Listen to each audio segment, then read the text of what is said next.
quelle que soit la durée de la nuit, le soleil finit par apparaître.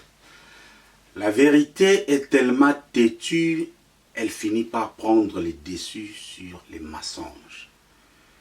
Et la lumière finit par effacer les ténèbres. Yango Lelo, votre humble serviteur, Ridolphe Nkosa, Rido pour les intimes, tonton Promo, Balou Bababengi et Chamboui, Papa Mapassa. Naza, je pleure tout en souriant. Ti, non, il y a ça la émission. Je pleure pourquoi? Parce que la musique devrait rester la musique. Pour vendre notre culture, pour nous égayer, pour nous divertir, pour nous rappeler nos souvenirs passés. Parce que Banzembo est parmi Biloko et il a surtout gardé souvenirs. Mais ça fait très mal, j'ai les larmes aux yeux, lorsque on quitte les terrains musicaux pour une démarche machiavélique que je peux même qualifier de satanique, parce que Satan est le père du mal. Lorsqu'on plonge dans des complots pour faire mal, du tort aux artistes, et on fait aussi du tort à la musique, et on fait également du tort à la culture. C'est pourquoi je pleure. Mais je souris parce que la vérité est bandie de éclairer. Je souris parce que oyo ba audio oyo bozo koyoka lelo, un chroniqueur Mida, un officiel ya fondation Fali pour pas coloquer des quoi officiel, il y a une victime, ce n'est que le début du commencement. Parce que quand vous travaillez pour les comptes du mal, le mal ne reste jamais sous la table. Comme Jésus avait dit, la lumière est le messa. Le diable ne peut pas vous laisser travailler pour son compte pendant tous les jours sans que Allah kisake yo osamabe. Voilà ce que nous sommes en train de vivre en ces moments.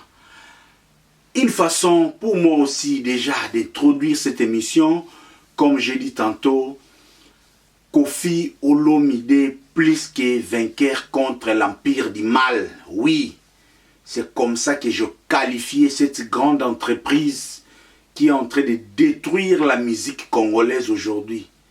Parce que on est peut-être passé un tout petit peu dans la bande de l'école. Croyez-moi, soyez-en sûrs, lorsque j'emploie l'usage des mots, je quand même qu'on placer mon amour à place nango. Quand j'ai dénoncé, j'ai décrié, j'ai chicoté comme Jésus était en train de chicoter les vendeurs à l'église, vous me traitiez peut-être de haineux ou de jaloux lorsque je disais qu'il y a un empire du mal qui est en train de faire du mal à la culture. L'empire du mal, oui, ça existe et ça continue à exister. Ça tentera même aussi d'aller plus loin. Même nous aussi, nous étions victimes de l'empire du mal. Pendant ce chaîne, il y a eu des groupes WhatsApp qui ont été constitués pour détruire cette chaîne. Nous avons vite parce que l'empire du mal nous ont promis que Bangon Bazaba faisait des chaînes. Mais grâce aux prières de l'évangéliste Baudry Mamona, parce que Yende Moutouer a un bouclier anti-missile satanique pour notre télémat. Bref, aujourd'hui, je vais vraiment décortiquer, commenter encore cette histoire du complot contre Kofi Olomide, parce que Kofi Olomide n'est pas le seul à être victime de cette cabale. Toyebi Baptiste Bazebele, ba fait rigola, ba Weranson indirectement, ba Jibem Piana, etc. On va développer ici des Tolobagara, ce n'est pas la matière qui manque. Question seulement du temps. Merci à toi Nechapindi, toi qui séjournes depuis un certain bout de temps, tu es à Kinshasa. ne chapinde les bourgeois de Paris qui est maintenant à Kinshasa na pesi pembo tenande konanga Didier Nzita Veriston ici kaza. Je n'oublie pas Pascal Chioka, l'inoxydable ici kazali, DJ Magic les sons de London na pesi mbote Théo Munganga et certain abino yangwana diabino ndeko tonton promo depuis London. Stratégie Fuego Lokolo Boko naebi sikoza ozaya ko sepela Francky Biemongo taille pétrole les mannequins de l'Europe taille au Basia Minene Balingaka na pesi mbote sikata et sikazali. Je n'oublie pas aussi Robin Vouemba display en couleur les plus beaux garçons de l'Europe, PDG Jackson Mangala et Mama Yvette Mangala na salon Bercy, na pesi mbote na banama et tout Aimé Salo, mon vieux de tous les temps, Richard King, les millionnaires congolais à Londres, Telinkoï na pesi bino bambote bamimi Tonga, Chantal Bosuku, ya Big Lady na pesi mbote Mamarifa na London, Sista nanga Mamarifa. Aujourd'hui, la vérité est au côté là, on développé, on l'a évolué. Nabo sanité, Étienne Kimoto, Papa Monaco, l'homme de Villa, Webika est l'homme des cigares, les bourgeois à Londres, Étienne Kimoto, na pesi mbote na Mama Lili Kimoto, Karanenge, Masolo et Kendaka. On est ensemble, il n'y a pas de souci. Je ne peux pas évoluer sans Loba aussi. Merci na Berado Prince des Zamunda. Les milliardaires congolais n'a pas mbote, pourquoi pas aussi à Trésor Pembele, l'imbattable depuis Belgique et Sikaza, la Moni Bangotu, Bayanga ici, na Londres, JP Minde, les big managers, Toto Chibola, double Toto Chibola, la PC Mbote, Fania Star, JP, Jean-Jacques Adoué, Mena, Maman Lydie, Doué, Jean-Jacques Doué, Papa Rolex, na PC Bangotu Mbote, na Ebikewana, Baza, Batu, Tozokutana, samedi oyo na Esplanade Club esika Alain Pela aza koya ko niatela biso concert live awa na Esplanade awa na kata London toza ya ko sepela ya nanga ya Jean-Louis Mérita la Sentinelle na pesi mbote esika za. Je vois aussi Jean-Louis de Londres mingi côté ya ba Merdeps, Bakaro de Monaco, on n'oublie pas aussi le fructueux homme d'affaires congolais. Lui, on l'appelle Jean-Claude Kossa. JC Coli, pour ceux qui connaissent son entreprise, JC Coli, tu es les meilleures entreprises à fret à Londres, très stable, très régulier. Na JC Coli, sur Bilo Gonayo, à moins que bateau d'Indanama, ils sont bateau d'Indité. Parce que il y a des imposteurs qui ont investi, qui sont venus investir na milliers à fret, mutu aloro timbongo, a defimbongo na banque, a sali conteneur moko et commis deuxième, troisième fois à kangi téléphone. Donc faites confiance na JC Coli, vous ne serez jamais dessus parce que c'est plus de 10 ans d'expérience et de crédibilité. Kofi Olomide plus que vainqueur contre Kabal. Oui, le week-end, notre sœur Mida, je ne sais pas, parce que ma camarade, je ne saurais vraiment pas entrer en profondeur. Tout ce cas, oh, bengi benginga, benganga, tonton promo, vraiment, tout péci au raison. Makambolo baka netyo zalaka na bango tala kuna Mida lelo abimisi ba audio comment fiston coloqué abandaki ko organiser abandaki ko comploter contre Kofi Olomide contre Sandra Kazadi po bakosela Kofi Olomide makambo na compte na bango ya médias na bango destructeur nde bakoma na ngonde na lobaka toujours les ennemis de la culture kakandenge ezalaka. Oui,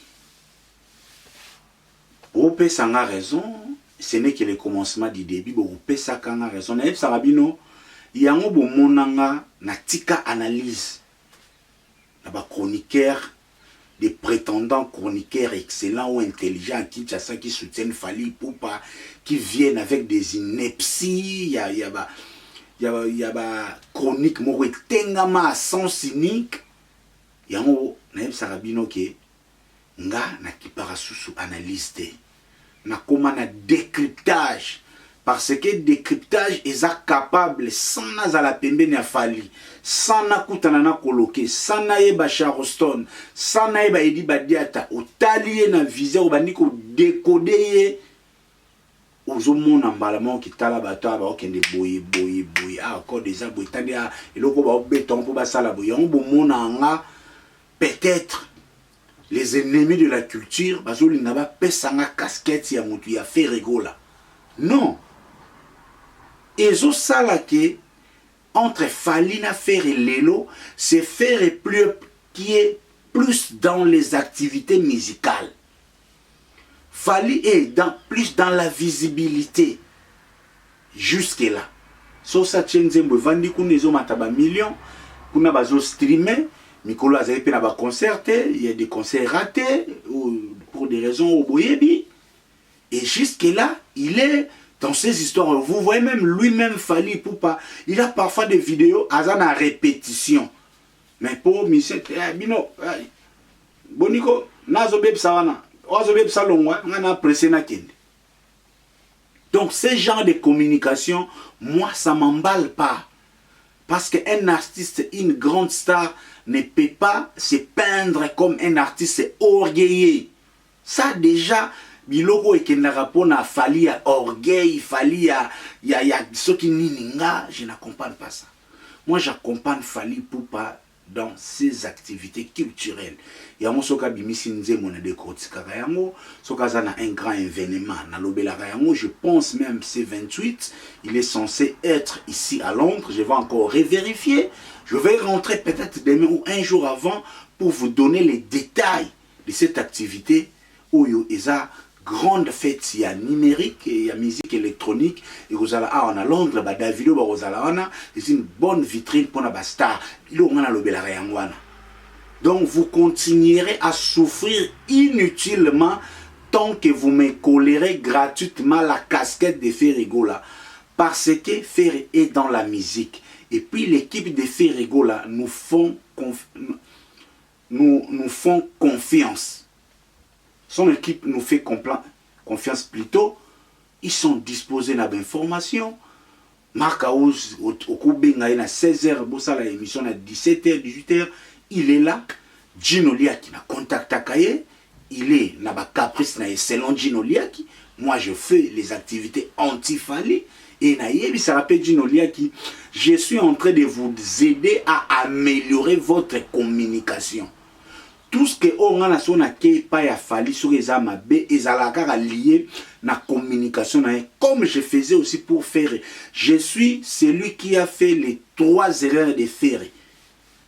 Analyse la classique et motiva pe équipe ya Ferre. Lelo malema metikala la Bible balandaka ngo malembe l'artiste fait l'effort toza batu toza faillible. Je ne voudrais pas aussi na linga Fally akoma parfait. C'est un homme, il peut avoir des failles, mais engrenage wana, il y a façon de communiquer, style, il y a kalawana, il y a manipuler presse, il y a manipuler médias. On n'a plus ce temps et style wana, il y a bomber ba information, disque d'or on a yété, mais vous anticipez juste question de grandir, faire un artiste super. Non, son ça ba communication archaïque. Donc, si ceux qui n'ont pas rigueur envers Fally Ipupa, surtout son entourage, parce que je veux que l'artiste s'améliore, qu'il adapte sa communication, un d'abord à retenir qu'il y a une superstar, il ne peut pas communiquer n'importe comment, et deuxièmement, le temps où toujours courir, on n'a plus besoin de bomber les informations, parce que la vérité vous rattrape directement, comme votre ombre. Quand vous voulez faire, par exemple, devenir ambassadeur de l'UNICEF comme un atout Oyo et Sala qui vous a superstar, en même temps, Céline Banza, un artiste débutant, émergent à peine à Zobima, il est aussi ambassadeur de l'UNICEF. Je ne sais pas si j'étais dans le couloir de Fally Ipupa, il a dit, mais leader, Oyo Sopa. Bref. C'est dans ce contexte que toujours il y a l'élopé, motiver tout ça, l'analyse. Souffrez mes chers warriors, eza tonga o nazoko beta bino lelo lokola infirmier parce que j'ai besoin que vous soyez guéris. Parce que ba warrior eza organisation ya munene oyo lelo bo pesi un élan na ba musicien et belé. Quand vous avez des fanbase qui soutiennent l'artiste, ils ont partagé, ils ont groupe pour soutenir, c'est très positif. Donc, souffrez que tonton, parce que je suis votre tonton, tonton promo, tonton est là parfois pour vous donner des bonbons, tantôt aussi pour vous chicoter lorsqu'il y a du mal, parce qu'on veut que la famille musicale, la famille artistique aille plus loin possible, parce que le Congo mérite mieux. Na salaka émission moko, j'avais dit, titre na et s'il fallait pour pas être lui-même derrière, ba makambo yo ya nikyo bozo romona. Des mères lokola, bango ba melisa, bango ba analyse. Elle est rentrée dans le salaka. Fallait attendre les procès. Il y avait un vieillard malandre qui disait pratiquement qu'on a tala onka lokola. Nda kwezo zika na otala onka na musika na habita mano manipulé. Aïe na goûté comment bazo manipuler. Elle est encore en Kinshasa. Azo rêvé Fali, azo rêvé makambo belé. On est en train de la manipuler, de l'exploiter abusivement même. Parce que des mères même, vous voyez même comment, parfois comment on l'utilise. Elle vient parfois dans un concert, on boy caméraman ne à kota, au kota na concert, kuna mwana bato moi si banda télémaki, na téléphone live, akuyape boelobi na chaîne na ye, au tché live ya concert, allez. Mbongo fait que ne soit pas fallu parce que vidéo a sali, musique wana, ils a protégé. Alors encore.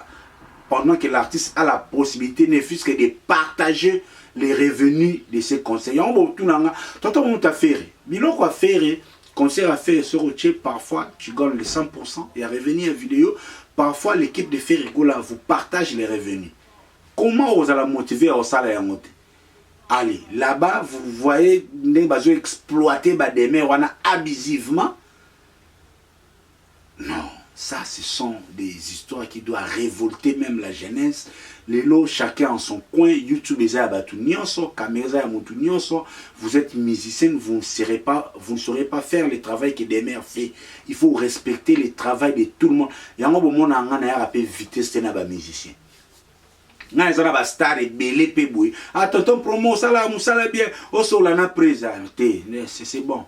Soit émission et vous êtes au salle émission je n'ai monté tout solani parce que ils ont bien les noms sur la falini c'est que moi j'ai besoin d'ailleurs activité naie lobby au salle nini na relais on a ba fan naie mon coloro et ça qui et puis nga ba on va comprendre moi j'attends des émissions artistiques nga soki na yamba o fali kofi ferré.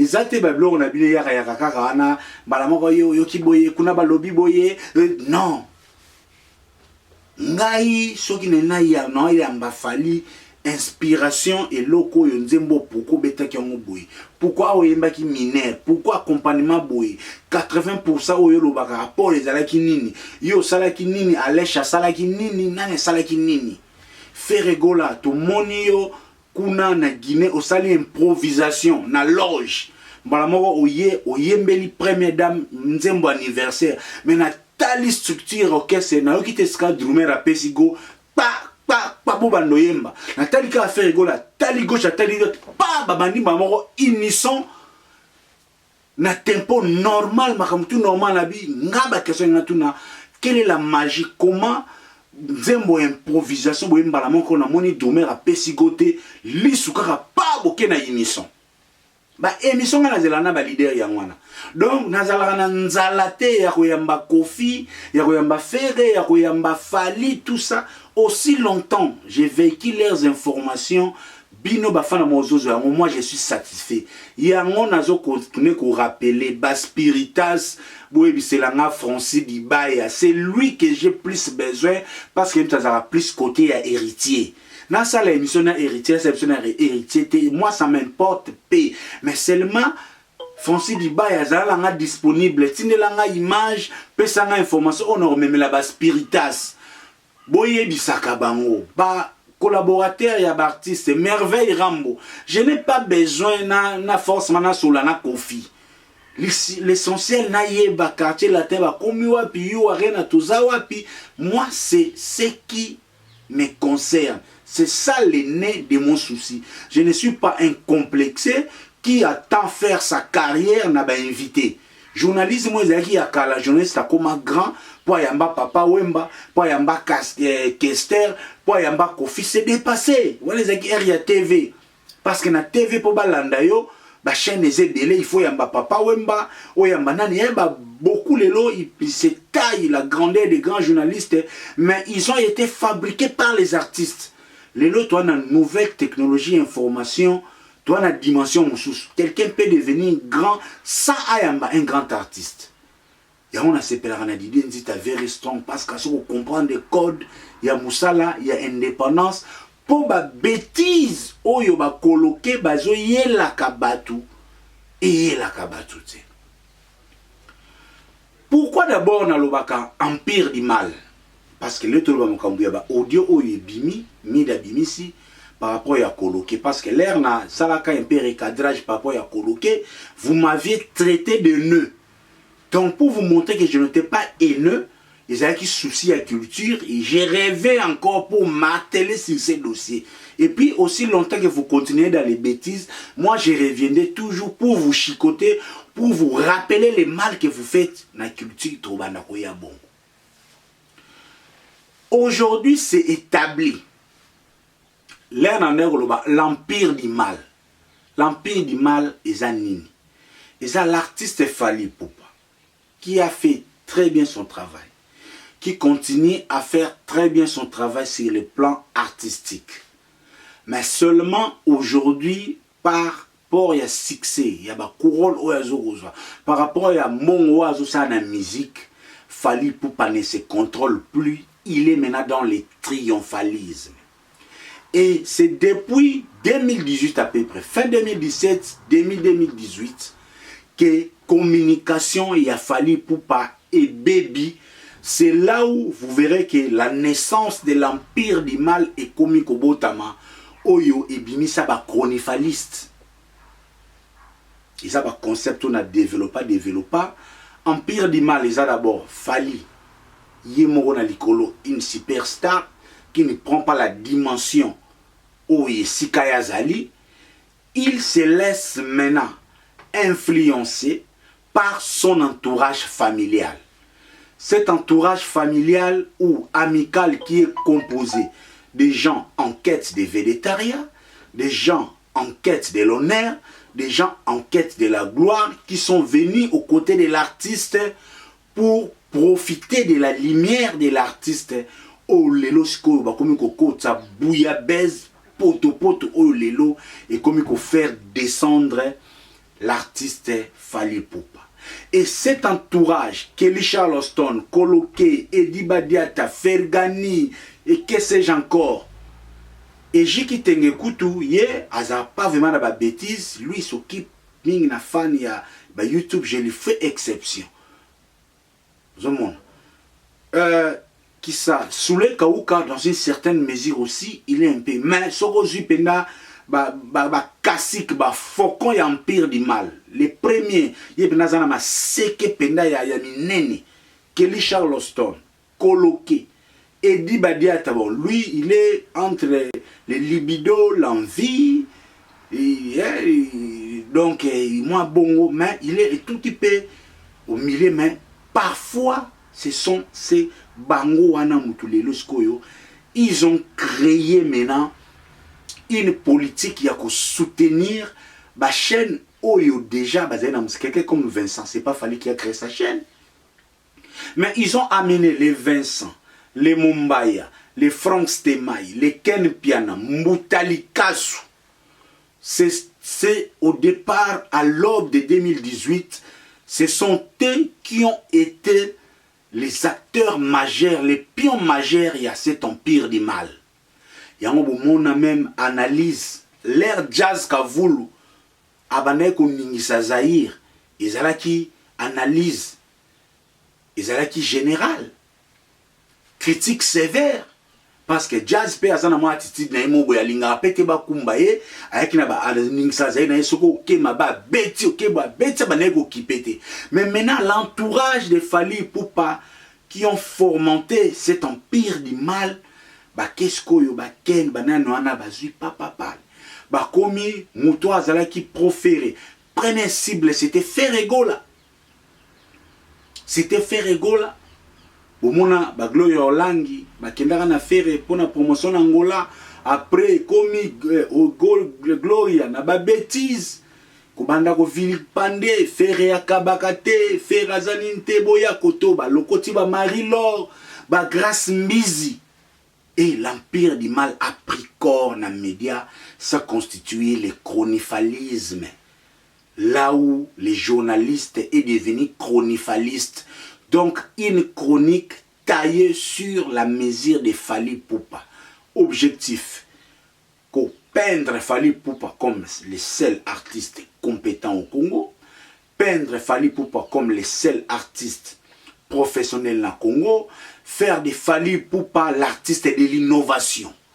Tout ce qui est merveilleux, tout ce qui est performant, c'est Fally Ipupa. Amener Fally Ipupa à la lune. Ça, c'était le travail du chronifalisme. Et Bakabola, chronifalisme, Vincent Aza un peu savant, Aza moi Mayele, à moi Katikati, Frank Stema et Aza moi Millier, Aza la moi Songi, il est là pour un peu encourager les artistes. Il a fallu, et puis qu'il y a batou nion pour tirer contre Ferregola. Et Ken Piana, lui maintenant, on lui a donné les rôles, il a direct joué le fou du roi. Donc, il y a Casino de Paris Ezate, Maman ya Ferry, Kofinga, donc tout ça, Koluka, donc c'était ça l'empire du mal. Et c'est ça l'empire du mal. Comment ça a évolué. Près de 3 ans, l'artiste Ferregola a été dans le champ de tir. Qu'on tirait Ferregola, démoraliser l'artiste. Et ça n'est pas fini là. Ils ont encore ajouté les pasteurs, les prophètes Denis Les. Malheureusement pour Denis Les, il y a un temps à Mabé, il y a un temps où déjà Ferregola, Bakoko si Bakomi côté là. Parce que Bakoko va aller là, Bakoka passe sous Bamoni. Ah, moi na bango Ferre vraiment. Asali nini. Ernio so Ferre asali bango nini. Ah Bakoko Bakomo côté la Ferre. Moi na mukile komo baluka. Bato mon côté la Ferre, mukile komo ya bien tout ça. Denis Les sitia betaka. Oh Ferre, azana se alibanga après les 18 motozo bimsi bakosi la yende mutu donc ina ki pasteur de sili abungi akomene permettez-moi les têtes comme les termes comme na tente na TV l'autre comment on t'allait pour na Alexa Air. C'était ça. Ou c'est ça le travail de l'empire. L'empire du mal, ils ont même naba journaliste et à TV. L'empire, ils ont naba journaliste et à TV. On a vu comment Nati Lokole, réputé grand journaliste de Cirquois, de son retour de Paris, il tombe très bas pour la bâtisse parce que Willy Kaeme a yambaka faire na plateau. T'as là niveau ya bassesse, vous voyez comment cette entreprise du mal. Voyez comment cette entreprise de ces journalistes ont fait du tort à un album comme Triomphe, il y a Moïse Mie. Un très bel album avec de belles chansons, des clips de qualité, dimension artistique au rendez-vous. Mais voilà comment les Mombaya, Frank Stemaï, Vincent ont exploité l'affaire Eliane. Mais elle est commis à faire Niki, bouche bée. Bande des hypocrites, des pharisiens. Baboma album Triomphe, il y a Moïse Mie. Par une mauvaise communication médiatique, par une légèreté à traitement et information. Et Lélo, après la vérité, il a continué. Déjà, quelqu'un comme Mombaya, il a fait plus de 10 émissions sur l'affaire Eliane. Et on se dit, artiste à petit feu. Bref, C'est ce mal qu'on a vécu dans notre musique. Et Souka qui wanate, l'empire du mal, pour nakoya na kofi na Souka, on a restitué bino comment cet empire fait du tort à la musique congolaise. Dans l'empire du mal, fin 2019, Kelly Charleston, envoyé par Fali Ipupa, Talandenge a démarré JB Mpiana. Bah, qu'on a fait les premiers soins, on n'en disconvient pas. Mais je vous dis, façon Kelly Charleston a déshabillé JB, émission active de net Zali, je vous dis, premier soin a fait rigola. Et quoi ça? Heureusement, différence, il y a pour Bazana aura mon côté. Faire une superstar, Kelly Charleston, c'est presque un chantre à côté de Fali. Mais c'est un officiel, un général, il y a un warrior qui est venu. Donc, c'est la bouche autorisée de Fali Ipupa. Kelly a traité JB Mpiana des mendiants, des pauvres, vie privée, Amida, Alingara, à Seblanana Koutuna Fali, Koleka JB. Il a traité JB de tous les mots. Ils ont même, ça, parmi les histoires, même démoralisés, même JB. Ils ont presque marché contre la sortie des balles des matchs. Et puis, bah, ça, dans la période d'une caca l'air, JB a lancé Tizaya, Abe, Yandiemo Yabe Dachou. Parce que Bango Bayaka, toujours, lorsque les adversaires, les conquérants en musique, bazana ba projet mo eloko moko ya ko pesa na ba meloman, ba bimisaka biloko moko boye. Pour ne faire mal l'artiste. Alors qu'il fallait pour pas faire déjà bien sa rumba. Un album contrôle. Est-ce que ça a besoin de démarche machiavélique pour tout balinga yango qui ne danse pas bafana na ba fête. Nani abina la contrôle te. Na abina ba wa manitu te na ba fête. Na ba même si vous voulez devenir un grand DJ. Il suffit aux alobeta 4 5 rumba ya Fali à contrôle na mois de ya suri ya nini. Ya trois chemins landana aussi plus ba tuna fête comme DJ. Parce que ce sont des rumba consommés. Tokos de Kambe même toujours le bango est comme illimité. Les 5 chansons phares et Salifa ni nangwana. Tala deba na ba embaka yango. Balinze moloko likolo, banze moloko la un coup. Hein? Tala kutu dadju mon ngazo exploiter yango kuna. Ba mini bazo yemba yango. Parce que ce sont quand même des œuvres oh et kobunda. Si vous valorisez ces œuvres, ça fera l'honneur de Fali. Mais l'empire du mal prend son temps à chercher à entrer dans des complots machiavéliques. Et la dernière démarche en marche, ils ont commis l'erreur de chercher la combat contre Kofi Olomide. Lelo nandimi penza ke Kofi Olomide oui. Aza songa mbeli ba beta li kofite ba audio oyo ya koloke oyo mida bimisi ela kisike li kofi bolinga bo beta Kofi Olomide ezoki sinde bino e boko zoka pena po bolapa makambo oyo ya kobebisa musique boko lapa e tokoya ngakutu naebi mode d'emploi na bino o boko taboluka famille I don't care. Et le baba anglais. I don't care. To kenabino eza combat ya critique na kenabino boye. Ti beaucoup changé. Na moi déjà beaucoup mieux changer moi que je félicite parce que du moins les longs boutalika ça faire ça la analyse à comment on calculer. Mon baya avant ya ko sala ko baba bêtise na yo alobara parfois à comment on calculer. C'est déjà un bon pas.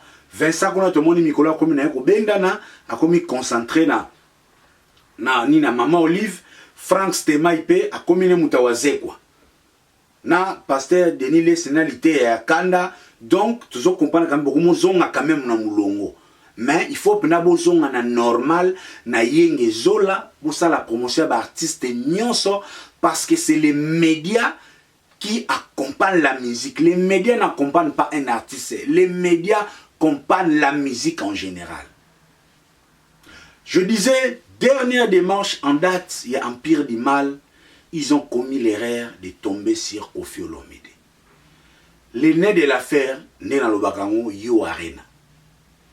You Arena Oyo, pour l'Empire du Mal, c'est une grosse pilule qu'il n'arrive pas jusque-là à avaler. Parce que You Arena aujourd'hui, c'est 40 000 places. C'est deux fois Bercy. Bercy au Fali à Beta, ils ont un format réduit. Ils n'ont jamais 20 000 places. Ils ont 15 000 places. Donc, You Arena ya Kofi, ils ont 3 fois ou 4 fois Bercy. Il a fallu. En termes de capacité, en termes de prestige, il y a salle, parce que les You Arena, ils ont moins que vierge. Donc, le grand prêtre, il fait sa kassa veleka, Bouba leka wana, section d'Assona, Gims, je pense, leka 2022, Céline Dion Agoya, tout ça, on a chance, les lots, na tongo, Kofi Aza parmi, 10 premières stars, au Tobola You Arena. Et bien, na mito, ils ont déjà Zimwaka. Yango bomonaka depuis départ Mboutali Kassou oyo na dossier ya disque d'or ya Fali azaka na légèreté andimaka bindima ndima mais na You Arena ya Kofi Mboutali Kassou akomaki teti au concert monité na site nanu bachete alors qu'il est incapable de contre-vérifier l'information sur disque d'or ya Fali mais na You Arena ya Fali abimisi contre-information.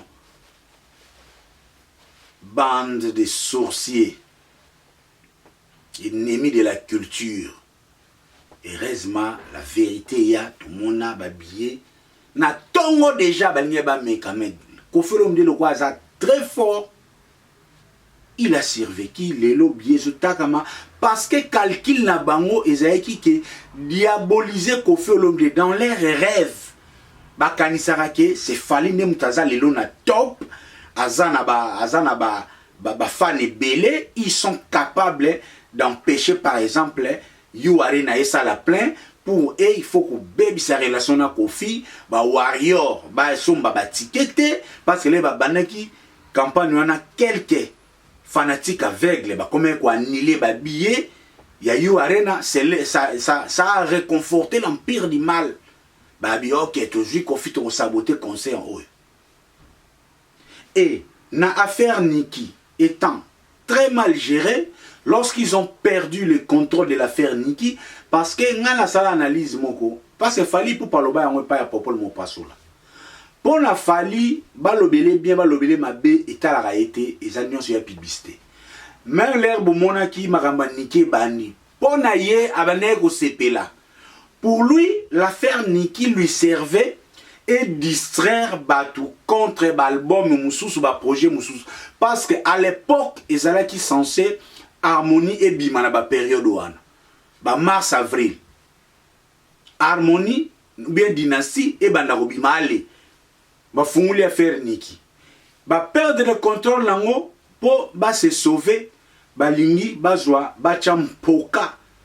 Na Kofi Olomide yemoko Fali poupa ya on azotanga Fali parce qu'il y a des éléments na otanga yemoko aza chef d'entreprise empire du mal parce que Fali est pas un nati lokole lui-même dans les mêmes ordres et manipulation ya batou alors même pas un nati que il y a même des artistes musiciens qui sont derrière cette affaire prochainement so boling na kotanga bon azonga pete ya kotanga Fali poupa zonga pa nati oyebisa biso Baptiste Mission au bazar derrière affaire Niki Oyo Lobaka.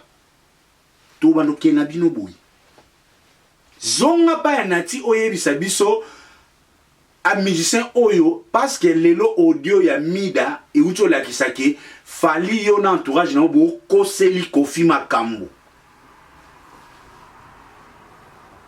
C'est comme ça l'empire du mal lorsque ba commis corps de coup na affaire Niki balingi ba Lukasko ba diembela na kombo ya Kofi Olomide. Sandra Kazadi est passée na Actu du Net pour se défendre. Pour na koloba ke non, bon ba makambo Niki te tout ça, ba moni bongo ba Lukisko yo audio nezo déterminer comment fiston coloqué azo instrumentaliser media mida. Oh na criminologie ba bengaka auteur intellectuel ya crime. Donc ba mafinga ya Mida o ya sali contre Kofi, contre Mama Mi. Bato Fali mutu batindaka ye. je peux conclure que c'est Fally Ipupa qui injurie indirectement Koffi Olomide par Mida. Mais on voit les mêmes Fally aye na tongo na matanga ya mamami, mais lobi nango bozo tinda Mida afinga mamami. Voilà pourquoi bomona ke naza lesle na lobela Ferré. Parce que Ferré n'est pas hypocrite.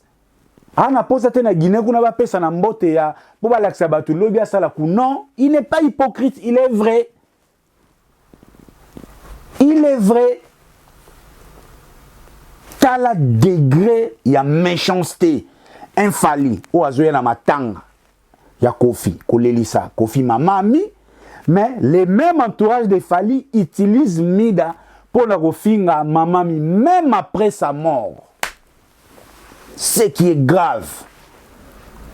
Et bakosuka wana te bokotisa notre sister Mamarifa na London, sister na biso azalaka bien na batu ba o bayebi toza batu to baka mutu parfois zate.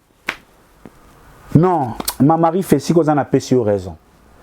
Le odwane be e bima nga na benga Mamarifa. Ba odwe bimi ba otanga komono kuna ezalaki nini? Alebinde konanga tonton promo na loba eloko ya mabete Karine Moutou a solo la nga na bande na pese kaka élément na ba fausseté muka bande ko loba abinga tonton promo na za l'aise pour na bina loba keloko mabete to comploter na Karine eloko te na yebi ke vérité un jour ekobima lelo Mamarifa nzambe na yo esiko sambelaka azanzamba solo nzambe no à côté liyo tie lavé.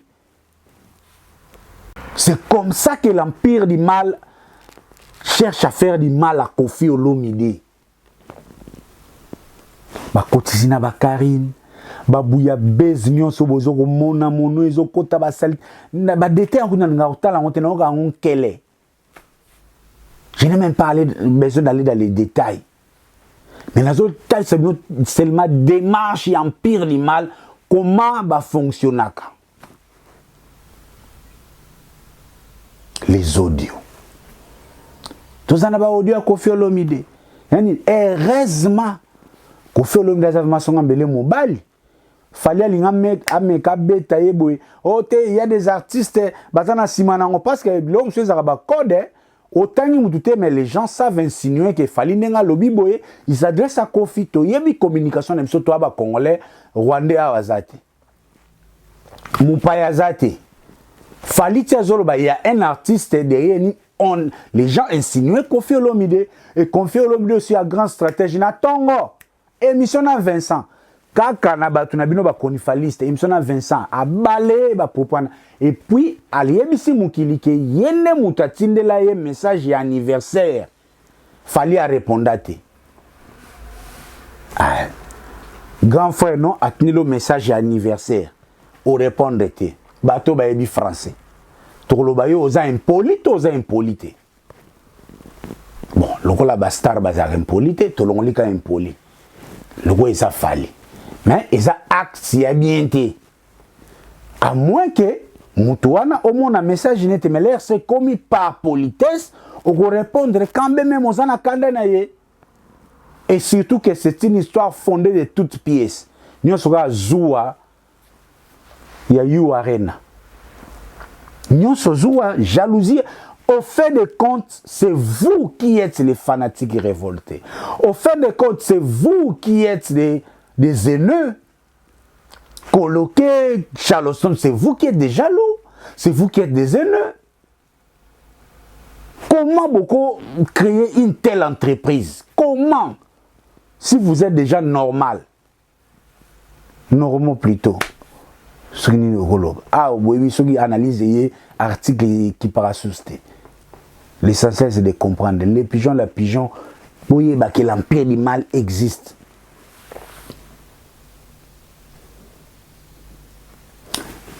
Tango biso tozongia émission coloqué na lobby que type wana coloqué, permettez-moi les termes, c'est un aventurier. Le quoi nous bozana ba surtout ba journaliste qui ça bon on comprend na bozana kini hein. Ba mona ka ba keli wana ba nzambe ba mona kaloso Tala, oui, ce sont des humains, ce sont des gars qui méritent les respect comme des gens. Mais bazana bon eskabino bochara binote ba journaliste akin.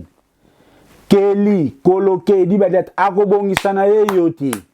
Citez-moi un seul artiste oya bonga po asa il a fallu un seul chronifaliste oya bonga po a lobela fali po asala musala. Ce sont des histoires chimères. On vous vend du vent, réveillez-vous. YouTube est à Moutounionso. Quelqu'un comme Mumbaya, il a des potentiels. Ozobe sa chaîne nayo, likolo ya fali. Chaîne ezalaga analyse pour fali, na photo soit ni fali, na loko ya kofinga fere, na kofinga bateau bazocha fali mulungi. Chaîne mumbesa la ga yangwana. O annonce ba tout sport na chaîne ezalaga te. O annonce politique ezalaga te. Réveillez-vous les jeunes. Internet, c'est une opportunité pour tout le monde. Réveillez-vous. Franck Stemaille, merci parce que vous allez comprendre. Vincent, merci pour vous comprendre. Lélo.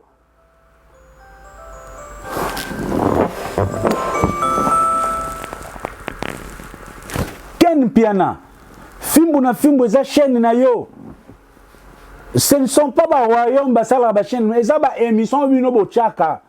Ce qui est intéressant, mutakotala, wario na ze lokote. Nga mopepe wana na ndima yango te. Encore biso Congo de Totila, malembe biso ba Congo tokendaka malembe. 2 abonnés, 3 abonnés, 4 tozoko mata malembe musala mutekotelaka mutu. Wairo yo tombololo chaîne te. Biloko boko no betela yango ba demer. Vous voyez nous biso mutu tindika chaîne ya demer après 3 mois, les lazo ke ba 20 000 abonnés pourquoi? Pour quelle fin? 100 000 abonnés, pour quelle fin? 200 000, pour quelle fin? Pour des bêtises? Ah, ça, c'est votre menu. Hein? Ah, c'est pas ma tasse de thé. C'est pas ma tasse de thé. Hein? Moi, vos histoires des warriors, des abonnés, oh, des gens qui vont partager, ah, moi, chez moi, c'est le cadet de mes soucis. Hein? Nous avons déjà émission bouille. Nous avons dit émission nanga. Président de la République à Hollande. Pasteur à Hollande, général à Hollande, Sangwa à Hollande, Cheikh à Hollande, Maman Dunda à Hollande, Maman Bipupula à Hollande, Moutoapoto à Hollande. Ça importe peu. Et puis je suis à l'aise, bah émission nanga, bah officiel, ponga bah émission nanga zaka, au Bangla bah boring. Soza mutu tibia ils ont un problème. Au Hollande bah émission nanga te. Bah émission nanga na marana bah bureau, docteur Mobo yazo traité mutaota la émission ya tonto pour mon TV. Mutumo basala na Monisco, basala na internet, ça va l'émission tonton promo, parce que ça émission toujours t'es qu'à savoir. Ici on va la qualité les savoirs. Donc na zelaraté boya le rola bandinzi, yebele, oui ce qui est yebongo vous comprenez tant mieux. Mais et loko basara to la comment relaxa que ngana danger incarne en ligne parce que vous plongez dans les bêtises. Vous ne vendez rien.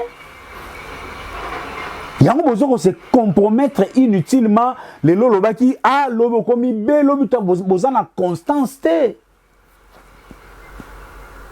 Fali Poupa ne va pas créer vos chaînes. Lobby Fali aussi là.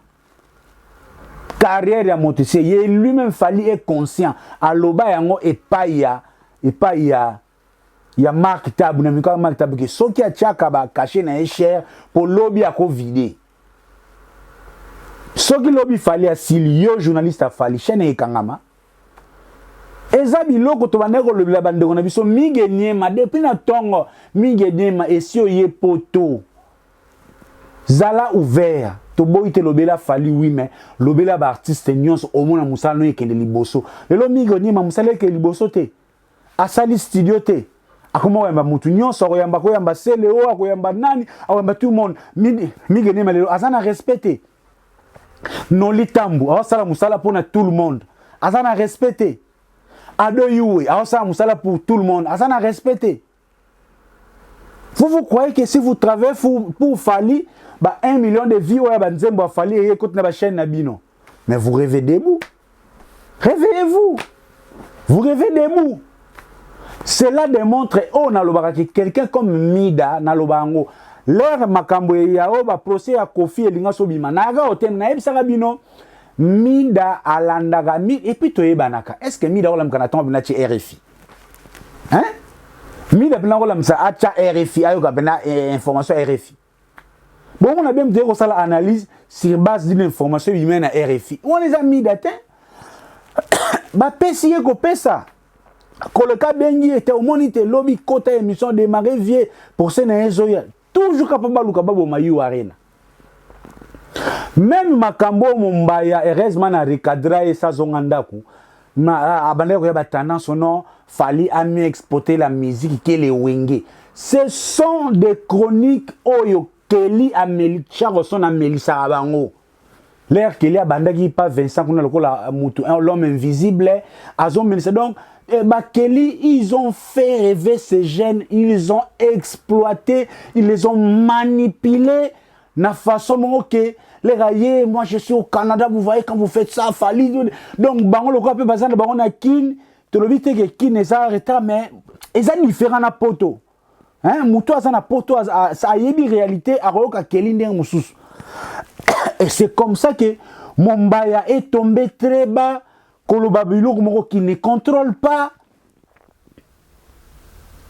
Biloko Mombaya Lobakao, il fallait les Kiwenge. Yango Kelly a fingé la JB et pas Yanan. Mais c'est discutable, Biloko Nyon Sanaba Loba. Yango Bomona Mombaya Nazaka Bana Senga et débat. Et puis dans le bas, si vraiment Mombaya est un chroniqueur, un intellectuel, tout ça débat wana, Wenge na Fali qui ont mieux exporté la musique. Débat contradictoire. Pas pour Moutoua gagner, mais pour éclairer la lanterne des mélomanes. Parce que Boza, depuis Internet, c'est y comme une confusion, il y a ba vue. Il y a des interactions. Vous croyez que la musique, c'est l'Internet. L'Internet est un outil que les musiciens utilisent. Kofi Olomide est plus que vainqueur contre l'empire du mal. L'élo vérité est bimi. Que ba journaliste union so ba finga ka ba artiste, surtout ba finga ba adversaire ya fali, baza manipuler, contrôler, gérer par l'entourage de Fali Ipupa sous la bénédiction de lui-même Fali Ipupa. C'est ce que nous devions retenir. C'est ce que je suis en train de dénoncer Lélo. Stop à cette démarche. Stop à cette entreprise du mal qui est en train de nuire la culture. Et puis, et sa façon de fonctionner, il a Fali Ipupa. Fali a sipotarate muto azanaye azala pena batu mususu Robin soza na simananga faut démarrer à faire Gez mawete soza na simananga okoza la pire inonsibité mukolo soka lelo Gez bakutani na inons comme des jeunes artistes bazobunda hip hop na bango ba pesani mbote bazata projet featuring au moins Gez na Fali ba obebana exemple ça ba Yorobo ya ba makambo za ebele c'est comme ça que bazo ko travailler et ça c'est très mesquin, c'est très banal. Cette façon de travailler n'a pas la dimension de l'artiste Fali Ipupa. Ça n'a aucune dimension. Fali est déjà grand sans vos bêtises. Cher Fali.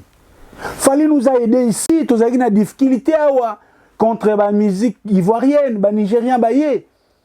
Fali n'a pas eu ça le biso lokola mazembe nenga sala. Mazemba démystifier l'équipe ya Maghreb. Fali Ipupa a démystifié biso Barnaboy banani wana. Fali nous a démystifié biso bango. Et là bon ba sala Fali pa ko sala yango. Na ba trophée, na ba award, na ba tapis rouge, bisike belé, na ba audience, na ba streaming, na ba interaction. Lélo na musique urbaine. Est-ce que tout ce travail-là, ils en ont besoin? Il y a des marches au bas coloqué. Non, Fali vraiment, franchement, ce qui dans 6 mois, Fali Ipupa, au réseau de l'Ikambo entourage, non, par rapport à la communication dans Oyo, c'est que Oyo penda ba latin ba romain ba lobaka l'erreur est humaine mais persister dans l'erreur, c'est diabolique. Donc, Fally Ipupa, si vous restez dans cette erreur, d'entretenir un entourage, il y a des flatteurs, il y a des fous du roi, qui sont seulement allés bazar on a côté à la direction d'adversaire pour créer des cabales. Franchement, soit tu n'as au milieu qui tu es. Soit tu as Fally Ipupa au milieu réellement qui tu es. Parce que si réellement tu es c'est Fally qu'on nous présente sur les CV, na biographie de Moni, bah Evrenes a connu 15 ans de carrière solo à succès, plusieurs récompenses, plusieurs ventes, bah streaming, des salles. Voilà comment Bercy et Betamaki. Les autres artistes c'est belé bah calendrier parce que Fally a osé, il a été victime, prélude, précurseur. Ce qui est Fally te 1000 lingwe bima na Paris wana concert ngai Betamate. Le fait concert wana et Betama et là qui ça aussi dimension grandeur artiste que asa quelque part. Quand vous prenez de la hauteur, il faut aussi que la façon de faire suive la hauteur. Une superstar a aucun niveau, il y a communication à naté. Fally n'a pas ça exemple, il y a ba salfo. Baza na carrière prestigieuse, baza qui peut ba outi na famille pauvre le rôle yo. Mais pourquoi Fally Ipupa vous descendez très bas comme ça? Après tant oreille, na batumoko qui basaka pembeni na yo. Po bazwa succès, babimana basi, babala bala na poto. Et ça ka succès ya koluka basi, ce sont permettez-moi des termes, ce sont des troubadours parce qu'ils méritent ça. Des troubadours à côté de Fally Ipupa. Donc, je ne voudrais pas aller trop loin pour peut-être me dédire. Mais je fais ça pour dénoncer des marches et empire du mal. Il faut lire les signes du temps. Changez votre manière de communiquer, cher Fally Ipupa. On ne vous demande pas d'être ami à Ferré, on ne vous demande pas d'être ami à Koffi Olomide. Vous pouvez prendre votre distance, mais combattez avec les armes musicales. Parce que démarche oyo yaba coloqué na lingala Fally Ipupa babengango ozo sopa et sopa yo Fally. Ezo sopa. Donc biloko coloqué bimiko donc touche moko na ebiste touche pena ya rosaranate. Donc martyr et tondi pena donc na miso coloqué asimisi Fally pena touche. Donc poli. Donc voilà, ça c'était presque la première partie. Il y a l'intention qui est la dénonciation au yaba audio. Donc, quitte à vous, Orloba aîné, libre à lui, nous sommes les combattants de la culture, toujours bunda pour la musique, la musique qui est libre. Il y a toujours dénoncer tous les mal au lelo et ça amabe na culture na biso. Du moins, aujourd'hui, l'opinion est éclairée. Le 27 novembre, c'est la grande fête na You Arena. Bato yo bazu déjà ba billet na bango. Organisons-nous pour na ba vaccin, koye ba passe sanitaire, koye ba koza ba disposition parce que jour wana fête ezala totale. Besoin on a déjà ba répétition d'engue changer dimension côté à quartier latin, ça sera la fête de l'Afrique. Ba vienjora ba rozala wana, ba tubele ba rozale belé na ba invité surprise. Nino P a Rosala parmi m'a invité, Nzembo Hercule et Rounia Tamawana, il y a échange culturel entre un grand frère et un jeune artiste, Nenka et Zalara. Donc, rendez-vous le 27 novembre na You Arena parce que Koffi Olomide Azanaye plus que vainqueur. Toute arme forgée contre Koffi Olomide a été sans effet. Yango lelo, vous avez la vérité, Ezako Bima. Tout ça, l'émission pour nous décourager. Bah, démarche wana. Nous restons corrects. Demain, Fally Ipupa, je crois que c'est maintenant à Londres. Sauf imprévu, na koya peut-être lobby ou bien après-demain, je vous promets, avant en haut, na koya osala une émission spécialement artistique parce que ça activité musicale, oyo ekotaka na cahier des charges na ngai. Loin de nous, l'esprit à Rosala, ceux qui a contrepartie, mais nous sommes là pour veiller pour la culture. Merci Nabino Sobolanda Biso, Joël Boulouba, ya G7, Nadjino Mavuzi na Pesibino Bambote et Belé, vraiment Joël Boulouba, frérot, la main dans les cœurs, merci Yoebi Code, c'est Matandu na PCP Mbote Sikazali, Serge Mwanda, Yannick Matandu, Cédric Mwanda na Pesibino Mbote, évangéliste Bodi Mamona, Nathalie Kosa na Bosani Binote, na Monipe stratégie Fouronde, Kanalobaga, Bibi Waifa, la coltan de quand on va PCP Bambote et Sika Azali et Belé na Bosanité. La précieuse maman Jeanne Ndo qui na London na Bosanité Berado Prince des Amunda. Nesha Pindi mon beau-frère là où il séjourne na Kinshasa na PCP Bambote et Belé. Trésor Pembele l'imbattable na Pessi Bango Bambote et Belé. Medjo Medina Berli Diogo les miniatures d'Afrique. Na Bosanité, Francky Biemongo, Taille Pétrole, Taille O Bassaminene Balingara Mingi, na Pessi Mbote et Sika Azali. Donc, tout ça, Libongo, quand on est Zola, na Moniba na Maitu, Batelinko, il n'a pas si on Mbote Skaza, Bamimi, Tonga, Ba Schubert Ngeleka, na Salon Carlos, Tonton Claude, oh, transporteur, les Blancs. Pierre et sa femme Maman Mado to pesi bango su mbote Maman Mado o ya les blancs to pesi mbote sikaza wana ba sisa na biso ba sala biso bien to ka fierté penda parmi ba congolais baza intégré na mboka o Maman Mado to pesi penda mbote ya ebele pona l'autre suki wana. On se voit à la prochaine. C'était votre humble serviteur Ridolphe Nkosa, tonton promo rido pour les intimes. Tous mon esprit à bientôt Bosanate Christian Lema aza déjà wana azo continuer à ofaki biso masoso azana Kinshasa ba ya Londres boyebi ke Christian Lema leka pe koto bazana pour ça ko soutenir ye beaucoup pe ko contacter biso kalate a dévoiler ba activité mususu ndenge pe ba fongoli déjà ba nino yo ba makambo ya ba confinement na kini kuna biso tozana Londres to Bosanate samedi oyo na Esplanade Club. Alain Pela, Azarana Robé, télévision musique, Toko, on a profité de Pesambote na Eugène Mwaki, qui fera partie de la délégation de Alain Pela, Oyo à Londres. Donc samedi, Oyo, Tozana Esplanade et Paya Justin, Nabokasité, à Trésor Mavungu, les jeunes producteurs, Kaka Nenge, Masolizo Okende, on est ensemble, Tozalawana Naba Aimé Salo, Neka Jekendaka, Play Tu à London. Torozalawana, j'ai vraiment n'engé kendara très bien. Ba play ba Rosalawana et belé ba vena biso ba edo. Bila ba Rosalawana, Tobosani pété mabaya de London.